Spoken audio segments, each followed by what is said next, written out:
പ്രതിപക്ഷ നേതാവ് വിമർശനം ഘടിപ്പിക്കുകയാണ്. പ്രത്യേകിച്ച് മുസ്ലിം ലീഗിന്റെ മന്ത്രി വഖഫ് കൈകാര്യം ചെയ്യുമ്പോൾ എങ്ങനെയാണ് അമുസ്ലിങ്ങളെ ഈ കമ്മിറ്റിയിൽ വരുന്നത് എന്നുള്ളതാണ്. അല്ല, ഇതൊക്കെ കേവലം രാഷ്ട്രീയമായ പ്രചരണങ്ങളാണ്. അപ്പോൾ ഞങ്ങളെ സംബന്ധിച്ചിടത്തോളം വളരെ കൃത്യമായ നിലപാടുകൾ ഈ കാര്യത്തിലൊക്കെ ഉണ്ട്. അപ്പോൾ വഖഫ് നിയമ ഭേദഗതി ഇന്ത്യ രാജ്യത്ത് ഏതാനും സമയം മുമ്പാണല്ലോ വന്നത്. കേന്ദ്രം ഭരിക്കുന്ന സർക്കാർ വഖഫ് സ്വത്തുക്കളെ അന്യാധീനപ്പെടുത്താൻ ഇന്ത്യയിൽ തന്നെ 8,000 കോടിയിൽ പരം രൂപയുടെ വഖഫ് സ്വത്തുക്കളുണ്ടെന്ന്. അപ്പോൾ അതിനെയൊക്കെ അന്യാധീനപ്പെടുത്താനുള്ളൊരു ശ്രമങ്ങളുടെ ഭാഗമായി നടത്തിയ ഒരു നിയമ ഭേദഗതി ഉണ്ടായിരുന്നു. അതിനെതിരെയുള്ള പോരാട്ടം നയിച്ചത് ഞങ്ങളാണ്.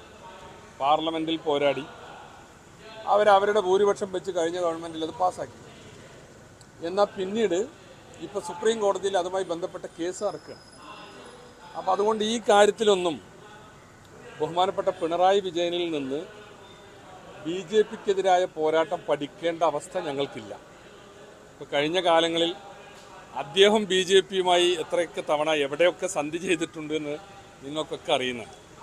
അപ്പോൾ ഈ കാര്യത്തിൽ ഞങ്ങളെ സംബന്ധിച്ചിടത്തോളം വളരെ കൃത്യമാണ്. എന്താണ് വഖഫിൽ ഇപ്പോൾ ഉണ്ടായ പ്രശ്നം? ഞങ്ങൾ അധികാരത്തിൽ വന്നു. ഇവിടെ ഇടതുപക്ഷത്തിൻ്റെ ഒരു വഖഫ് ബോർഡുണ്ട്. ആ വഖഫ് ബോർഡ് ഇടതുപക്ഷ കാലത്ത് നോമിനേറ്റ് ചെയ്തതാണ്. സഖാവ് ഇന്നത്തെ പ്രതിപക്ഷ നേതാവിൻ്റെ പിണറായി വിജയൻ സഖാവിൻ്റെ കാലത്ത് നോമിനേറ്റ് ചെയ്തതാണ്. അവരുടെ ആളുകളാണ് അതിൽ ഭൂരിപക്ഷമൊക്കെ ശരിയാണ്. പക്ഷേ ഞങ്ങൾ അതിനെതിരെ ഒരു നടപടിയിലേക്ക് പോയിട്ടില്ലല്ലോ. ഇവിടെ 4 കേസുകൾ കോടതിയിൽ വന്നു. ഒന്ന് ഷോൺ ജോർജ് BJP പക്ഷത്തിലാണ്, വേറെ ഷിയ പക്ഷത്തുനിന്നുള്ളൊരു കേസ് വന്നു, ബോറ പക്ഷത്തു നിന്നുള്ളൊരു കേസ് വന്നു, പിന്നെ വേറെ ഒരു പൊതു കേസും വന്നു.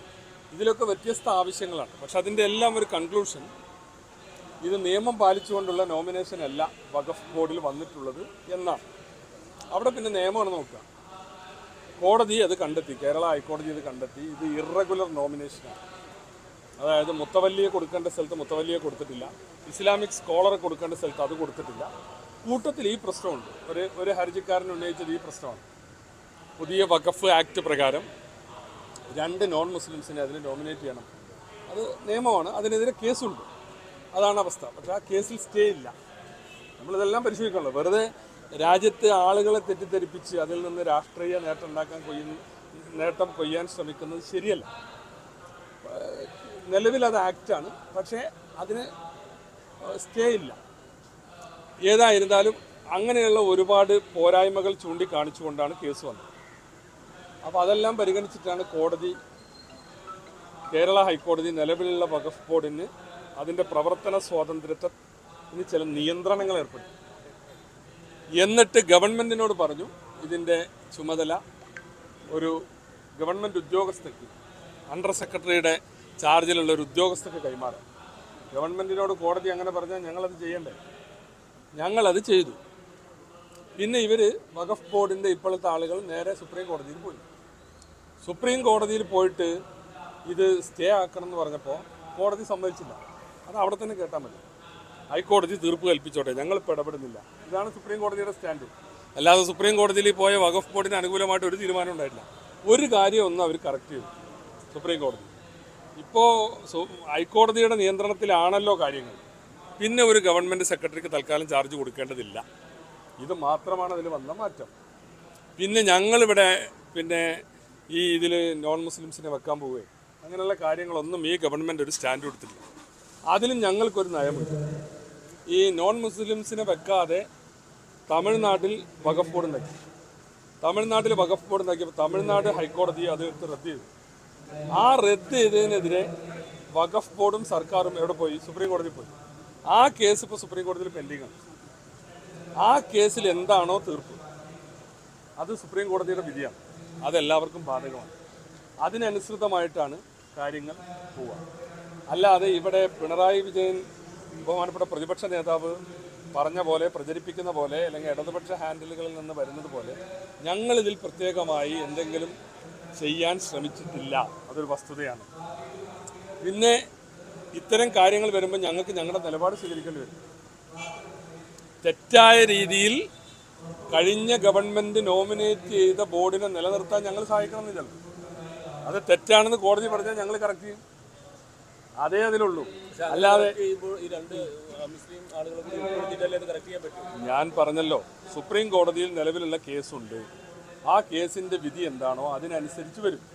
സുപ്രീം കോടതി പറയാണ്, ഇപ്പോൾ തമിഴ്നാട്ടിൽ അതിനുള്ള തർക്കം, ഈ നോൺ മുസ്ലിംസിനെ വെക്കാതെ പിന്നെ ആയാലും പോവാം എന്ന് പറഞ്ഞാൽ, കാരണം അതിൻ്റെ മെയിൻ കേസ് ഈ ഭേദഗതിക്കെതിരായ കേസ് പെൻഡിങ് ആണ്. അതിൻ്റെ തീർപ്പ് വരെ പോകാം എന്ന് പറഞ്ഞാൽ ഓക്കെ പോകാം. അതല്ല, അത് വരുന്നത് വരെ കാക്കേണ്ടതില്ല. ഇപ്പോൾ തൽക്കാലം നിങ്ങളിത് വെക്കണം എന്ന് പറയുമ്പോൾ അത് സുപ്രീം കോടതിയുടെ വിധിയാണ്, രാജ്യത്തെ നിയമമാണ്. സുപ്രീം കോടതി തീരുമാനം ഉണ്ടാവില്ല. ആ കാര്യത്തിൽ തീരുമാനം എടുക്കാതെ മുന്നോട്ട് പോകാനാണ്. ശ്രമിക്കുകയാണോ ഈ വിഷയത്തിൽ? എന്താ സംശയം? തരാതരം പോലെ അതെല്ലാ കാലത്തും അങ്ങനെയാണ്. ഇതുവരെ അപ്പുറത്തായിരുന്നു. എന്തെല്ലാം ഉദാഹരണങ്ങൾ പറയാറുണ്ട്. ഇപ്പോൾ ഞങ്ങൾ BJP-യുമായി ഒത്തുകളിച്ചെന്നൊക്കെ പറയണ്ടല്ലോ. എന്തെല്ലാം ഉദാഹരണങ്ങൾ പറയാറുണ്ട് ഒത്തുകളിയുടെ, അന്തർധാരയുടെ കാര്യങ്ങളൊക്കെ. ഇപ്പോൾ ആ ഒരു രാഷ്ട്രീയത്തിന് നല്ല തിരിച്ചടി കിട്ടി. അപ്പോൾ ഇപ്പോൾ പ്രതിപക്ഷത്തായപ്പോൾ നേരെ പ്ലേറ്റ് മാറ്റുകയാണ്. ഇതൊക്കെ അവർ ചെയ്ത പ്രശ്നങ്ങളാണ്. ആ നോമിനേഷൻ നേരാമണ്ണം ചെയ്തിരുന്നെങ്കിൽ കുഴപ്പമുണ്ടാവുമായിരുന്നു. അതായത് കൈവിട്ട ന്യൂനപക്ഷ വോട്ടുകൾ തിരിച്ചു പിടിക്കാനുള്ള ശ്രമമാണ്. അതെ, അതിന് തെറ്റായ പ്രചരണം നടത്തുകയാണ്. ആത്മാർത്ഥതയില്ല. സഖാവ് പിണറായി വിജയനും CPM-നും ഈ കാര്യത്തിലൊന്നും ഒരു ആത്മാർത്ഥതയുമില്ല. ഇതൊക്കെ ചെയ്തത് അവരാണ്. എന്നിട്ട് ഇപ്പോൾ അവസരം വരുമ്പോൾ ഇതിനൊക്കെ സർക്കാരിനെതിരാക്കാൻ, ലീഗിനെതിരാക്കാൻ, UDF-നെതിരാക്കാൻ ഒക്കെ ശ്രമിക്കുകയാണ്. അതൊക്കെ തിരിച്ചറിയാനുള്ള വിവേകം കേരളത്തിൽ പുറകെ ഈ വഖഫ് വരുമ്പോൾ സ്വാഭാവികമായും മൈനോറിറ്റിയുടെ ഇടയിൽ ഒരു ആശയക്കുഴപ്പം ഉണ്ടാവും. ആശയക്കുഴപ്പം ഉണ്ടാക്കാൻ ശ്രമിക്കുന്നുണ്ട്. പക്ഷെ അങ്ങനെ ആശയക്കുഴപ്പത്തിലൊന്നും ആവില്ല.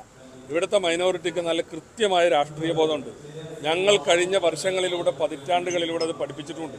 അപ്പോൾ അതുകൊണ്ട് ഇവരുണ്ടാക്കുന്ന ആശയക്കുഴപ്പമൊന്നും അത്ര പെട്ടെന്ന് ബാധിക്കില്ല. കാരണം ഇത് ന്യായമില്ല, അതുപോലെ തന്നെ സത്യവുമല്ല, അസത്യപ്രചരണമാണ് നടത്തുന്നത്. സംഘടനകളുടെ സർക്കാരിനും അതുപോലെ തന്നെ ലീഗിനൊക്കെ മന്ത്രി എന്നൊരു താങ്കൾക്കെതിരെ വരുന്നുണ്ടോ? അങ്ങനെ ഒരു ആശങ്കയുണ്ടോ? അല്ല, ഇത് ഞാൻ പറഞ്ഞില്ലേ, ഇത് തെറ്റിദ്ധരിപ്പിക്കാനുള്ള ശ്രമങ്ങളുണ്ടാവും. ഞങ്ങളിവിടെ ഈ ഗവൺമെൻറ് ഈ കാര്യത്തിൽ പുതുതായി ഒന്നും ചെയ്തിട്ടില്ല. പിന്നെ ഇതിൽ ഈ പറഞ്ഞ സെക്ഷൻ 14 പാലിക്കാൻ തയ്യാറുണ്ടോ എന്ന് കോടതി ചോദിക്കുമ്പോൾ സെക്ഷൻ 14 പാലിക്കാം. സെക്ഷൻ 14 ഈ ഒരു നോൺ മുസ്ലിം ഇഷ്യൂ മാത്രമല്ല, ആ വഖഫ് ബോർഡിൻ്റെ സ്ട്രക്ചർ മുഴുവനും പറയുന്നത് സെക്ഷൻ 40 ആണ്. മുത്തവല്ലിയെ വെക്കേണ്ട കാര്യം, ഇസ്ലാമിക് സ്കോളറെ വെക്കേണ്ട കാര്യം, പൊതുപ്രവർത്തകരെ വെക്കേണ്ട കാര്യം, ഇതെല്ലാം പറയുന്ന കൂട്ടത്തിൽ പറയണത് 14 ഒരു ഉപവകുപ്പാണ് 2 നോൺ മുസ്ലിംസിനെ കൂടി വെക്കണം എന്നാണ് പറയുന്നത്. അപ്പോൾ സെക്ഷൻ 14 അംഗീകരിക്കാൻ തയ്യാറാന്ന് പറഞ്ഞാൽ അതിൻ്റെ വളരെ ചെറിയൊരു പാർട്ട് മാത്രമാണിത്. അതല്ല ഞങ്ങൾ ഉദ്ദേശിച്ചത്. സെക്ഷൻ 14 കംപ്ലൈ ചെയ്തുകൊണ്ടേ, അത് അംഗീകരിച്ചുകൊണ്ടേ വഖഫ് ബോർഡ് നടത്താൻ കഴിയുള്ളൂ. അതിന് തയ്യാറാണെന്നാണ് പറഞ്ഞത്. അത് അപ്പോഴേക്ക് ഞങ്ങൾ നോൺ മുസ്ലിംസിനെ വെക്കാൻ കോടതി ചോദിക്കുമ്പോഴേക്ക് സമ്മതിച്ചു എന്ന് പറഞ്ഞു. രണ്ടാമത്തെ സിറ്റിങ്ങിൽ കോടതി ചോദിച്ചു, എന്നാൽ 2 നോൺ മുസ്ലിംസിനെ വെച്ച് പ്രശ്നം പരിഹരിച്ചുകൂടെ. തൽക്കാലം ഇപ്പോൾ ഗവൺമെൻറ് അതിന് തീരുമാനമെടുത്തിട്ടില്ല എന്നാണ് സർക്കാർ പറഞ്ഞത്. അപ്പോൾ ഇതിൽ ഞങ്ങളുടെ ഭാഗത്ത് ഒരു കുറ്റവും പറയാൻ കഴിയില്ല. അതുകൊണ്ട് തന്നെ മതസംഘടനകൾക്കോ പണ്ഡിതന്മാർക്കോ ഒന്നും ഞങ്ങളോട് വിയോജിക്കേണ്ട കാര്യമില്ല. ആർക്കെങ്കിലും അങ്ങനെ ഒരു തെറ്റിദ്ധാരണ ഉണ്ടെങ്കിൽ അത് ഞങ്ങൾ പറഞ്ഞ് അവരെ ബോധ്യപ്പെടുത്തി കൊടുക്കും.